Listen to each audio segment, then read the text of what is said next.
Seni görende ürək gövdən gedir, ruhum bədəndən ayrılıb tərk edir. Aman o qaş gözündən sənin ay qız, sən baxanda mənim canım əldən gedir. Aman o qaş gözündən sənin ay qız, sən baxanda mənim canım əldən gedir. Nəfəs nəfəs vururam eşqim adın gələndə, dünyam uyan bir an olur bir dəfə sən güləndə. Həyatımda görməmişəm sənin kimin bir mələk, sualım olsa sevgidən gülüm cavabı səndə.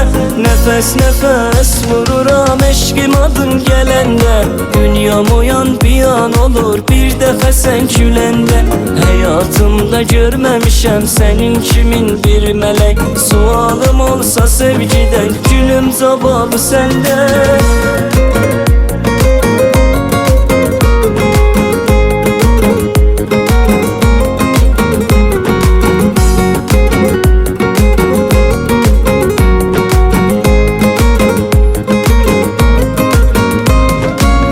Səni nəfəs çəkirəm, mən özümdən bilirəm.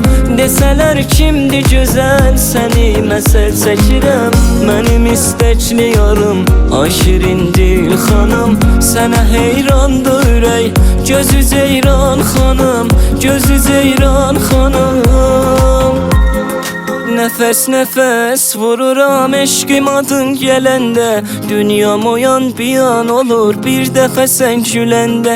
Həyatımda görməmişəm sənin kimin bir mələk, sualım olsa sevgidən gülüm cavabı səndə.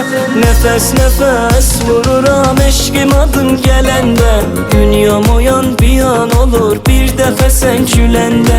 Həyatımda görməmişəm sənin kimin bir mələk, sualım olsa sevgidən gülüm cavabı səndə.